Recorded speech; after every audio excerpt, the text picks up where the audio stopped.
بالله السميع العليم من الشيطان اللعين الرجيم بسم الله الرحمن الرحيم وبه نستعين وصلى الله على سيدنا محمد وآل بيته الطاهرين اللهم صل على محمد وآل محمد. قال امام العلی علیہ الصلاۃ والسلام ينبئ عن فضلك علمك وعن افضالك بدلك.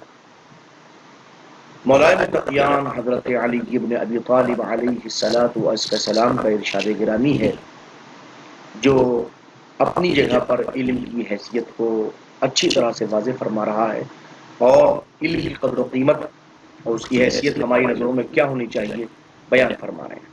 مولا بیان فرماتے ہیں ينبئ عن فضلك علمك.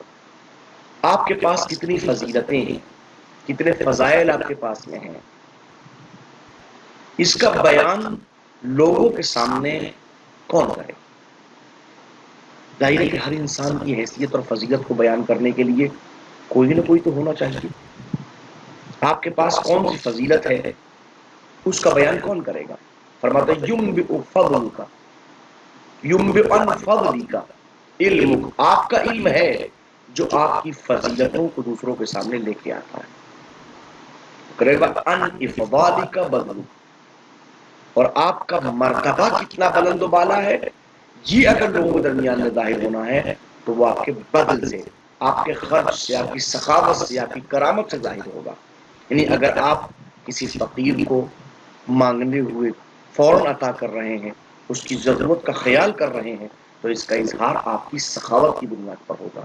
لیکن آپ کے جملہ فضائل، آپ کے پاس کون کون سی فضیلتیں ہیں، ان فضیلتوں کا اقرار اگر کرنا ہے تو آپ کو علم حاصل کرنا پڑے گا. علم جتنا زیادہ وسیع ہوگا اتنی زیادہ آپ کی تمام تر فضیلتیں لوگوں کے سامنے آ جائیں. اللہ سبحانہ و تبارک و تعالی ہماری فضیلتوں کو جو ہمارے اندر موجود ہیں ظاہر کرنے کے لیے علم کے حصول کی توفیق و رحمت فرمائے. تو اللہ عزیز، گزشتہ درس میں ہم نے اس بات کو عرض کیا کہ علم کی دو قسمیں ہیں، یا علم نظری کہلاتا ہے یا علم ضروری کہلاتا ہے. علم نظری، علم ضروری، تو اہم ترین اس کو مختلف ناموں کے ساتھ بھی یاد کیا جاتا ہے. کبھی اس کو بدیہی اور کسبی بھی کہا جاتا ہے.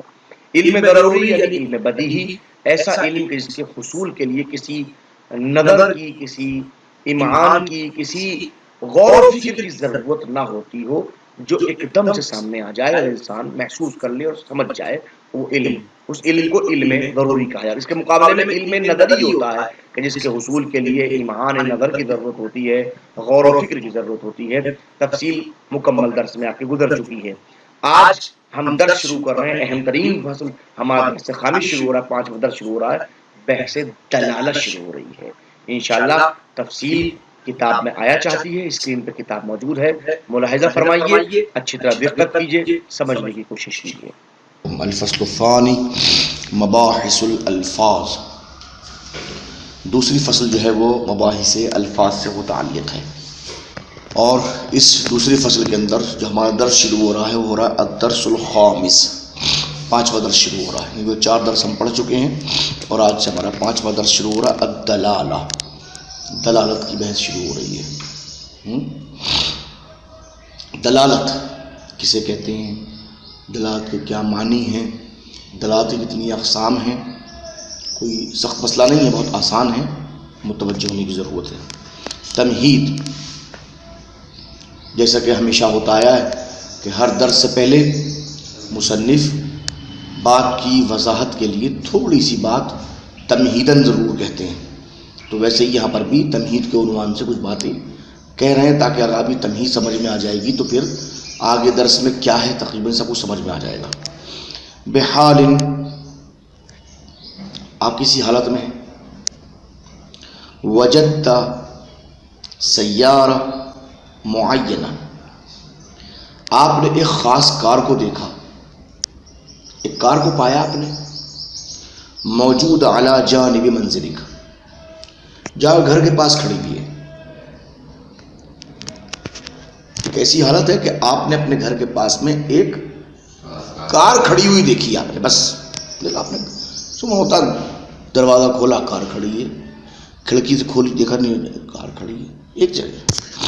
فإنك تعلم، تو آپ خود بخود سمجھ جاتے ہیں اس بات کو، آپ کو علم ہو جاتا ہے کہ ان شخص ما، کہ کوئی تو انسان تھا، وضعها فی مکانها، جس نے اس کار کو یہاں کھڑا کیا ہے. لأنه لا يعقل، اس لیے کہ یہ ممکن ہی نہیں، عقل میں نہیں آتی بات یہ کہ ان تأتی السیارہ بمفردها، کار خود آ جائے، یہ عقل میں نہیں آتا. لتقف جانب المنزل، تاکہ وہ آئے خود بخود آئے اور آپ کے گھر کے پاس میں کھڑی ہو جائے، عقل میں آتی بات ہے. کوئی لے کے آتا ہے کھڑی کر کے جاتا ہے. بات واضح ہو رہی ہے؟ اب آئیے مزید.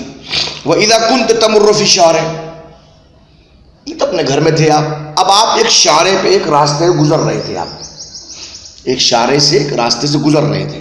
وَرَأَيْتَ، آپ نے دیکھا کہ أَنَّ الضَّوْءَ الْأَخْضَرَ قَدْ أَنِيرَ، ضوء اخضر جو ہے، ہری لائٹ جو ہے وہ روشن ہے، انیر نور سے وہ روشن ہے. فَإِنَّكَ تَعْلَمُ، تو آپ یہ بات جان جاتے ہیں کہ بِأَنَّ دَوْرَكَ حَانَ كَيْ تَمُرَّ، کہ آپ کا نمبر آ گیا کہ اب آپ چلیں. چوراہے پہ کھڑے ہو آپ نے دیکھا لائٹ ہری ہوئی، آپ کو سمجھ میں آیا تھا اب آپ کا نمبر آ گیا، اب آپ کو چلنا ہے. المہم، مہم بات کر، ان وجود السیارہ، دیکھیے لفظ بدلے رہا ہوں، دیکھیے سمجھیے گا. سیارے کا کار کا وجود، دل علی وجود سائق اتی بہا، یہ دلالت کر رہا ہے ایک ڈرائیور کے وجود پر جو اس گاڑی کو، اس کار کو لے کے وہاں آیا ہے. والضوء الاخضر، اور گرین لائٹ کا ہونا، دلالت کرتا علی السماح لک بالمرور، کہ آپ کو گزرنے کی اجازت دے دی گئی ہے. وہذا ما یصطلح علیہ بالدلالہ، اسی بات کو دلالت کہتے ہیں. ایک چیز سے دوسری چیز سمجھ میں آ جائے، اس درمیانی کیفیت کو دلالت کہتے ہیں. بس میں کوئی سخت ہے، کوئی سخت ہے بات یہ.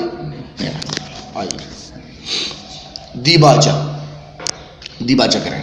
الدلالہ فی علم المنطق، علم منطق میں دلالت کے معنی، یقصد بہا، اس سے قصد کیا تھا، اس سے ارادہ کیا تھا اس دلالت سے، کون العلم بشیء ما، کہ آپ کو کسی چیز کا علم ہوا ہے، کسی چیز کا علم ہے آپ کو. یہ کسی چیز کا علم یوجب العلم بشیء آخر، کسی دوسری چیز کے علم کا موجب بن جائے. کار کا علم موجب بن گیا ڈرائیور کے علم کا، سائق کے علم کا، جسے دلالت کہتے ہیں. علم منطق میں دلالت کسے کہتے ہیں؟ میں نے کیا کہا، ایک چیز سے دوسری چیز کا علم ہو جانا دلالت کہتا ہے. بمعنى انسان، دوسرے معنی میں، ان شیئا ما یدل علی شیء آخر، کوئی چیز کسی دوسری چیز کی، کسی چیز دلالت کرے، اسے دلالت کہتے ہیں. ایک چیز سے دوسری چیز سمجھ میں آتی ہے، اسے دلالت کہتے ہیں. بات واضح ہوئی؟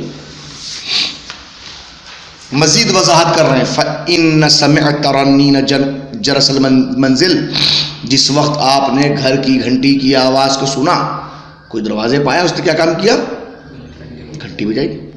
فَعِلْمُكَ بِالرَّنِّينَ، گھنٹی کی آواز کا علم، یوجب علمُكَ بِوُجُودِ شخص، آپ کو بتائے گا کہ کوئی شخص موجود ہے، وَغَطَ عَلَى الجَّرَسِ، جس نے گھنٹی کا بٹن دبایا ہے.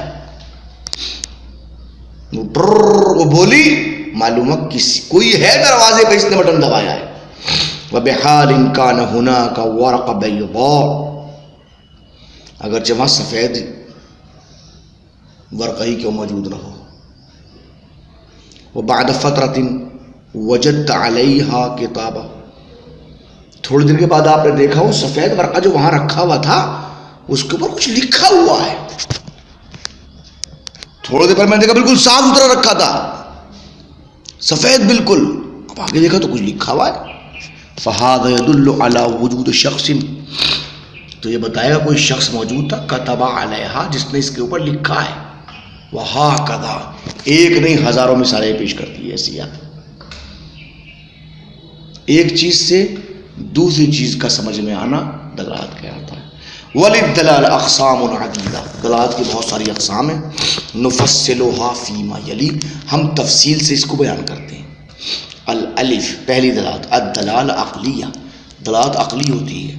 وہذہ الدلالہ تکون فی مورد، یہ دلالت اس جگہ پہ ہوتی ہے، کون الشیء الذی، کہ وہ چیز کون سی، اوجب الدلالہ، جو دلالت کروا رہی ہے، جو بات سمجھا رہی ہے، ایک چیز سے دوسری چیز کا سمجھ میں آنا، وہ پہلی والی چیز، سیارے کا ہونا، گھنٹی کا بجنا، یہ پہلی والی چیز۔ منشأہ العقل، اگر اس کی منشا عقل ہو، اس کی نشو، اس کے پیدا ہونے کی بنیاد عقل ہو، تو اس چیز کو دلالت عقلیہ کہتے ہیں۔ وَنَابِعٌ، اور یہ پیدا ہو رہی ہو، نکل رہی ہو، من اسس عقلیہ، عقلی قانون سے۔ اگر یہ پہلے والی چیز عقلی ہے تو دلالت عقلی ہے۔ مثال علی ذلک، اس کی مثال، اذا کان ہناک ارض جردا، آپ نے خالی زمین کو دیکھا، مجرد، جردا، جردا مؤنث ہے، ارض مؤنث ہے نا، زمین مؤنث ہے مذکر، جردا ہے۔ وبعد فترۃ، کچھ دن کے بعد، لاحظنا، ہم نے ملاحظہ کیا، وجود بنا علیہا، اس خالی زمین کے اوپر ایک اچھی عمارت بنی ہوئی ہے۔ فإن وجود البناء يدل على وجود بناء، عمارت کا وجود بتاتا ہے کوئی راج ہے، بنا ہے، بنانے والا ہے۔ قام بهذا الفعل، جس نے اس کام کو انجام دیا ہے۔ وهذا الذي اوجب الدلالہ، اور یہ چیز جو دلالت سمجھا رہی ہے، علی وجود البنا، بنا کے وجود کو، راج اور مستری کے وجود کو، هو العقل، وہ کون سی چیز ہے؟ وہ عقل بتا رہی کہ ایسا ہے تو ایسا ضرور ہوگا۔ یہ کون بتانے والا ہے؟ عقل۔ لذا تکون هذه الدلالہ عقلیہ، یہ دلالت اسی بنیاد پر عقلی کہلاتی ہے۔ اس کی پہچان یہ ہے کہ دنیا میں کہیں چلے جائیے، یہ نہیں بدلتی، یہ ہر جگہ جیسی رہتی ہے۔ دلالت عقلیہ کی پہچان یہ ہے کہ ہر جگہ ایک جیسی رہے گی، کہیں چینج نہیں ہوگی۔ جہاں چینج ہو جائے وہ دلالت عقلی نہیں ہوتی۔ مثلاً دھواں دیکھ کے آگ،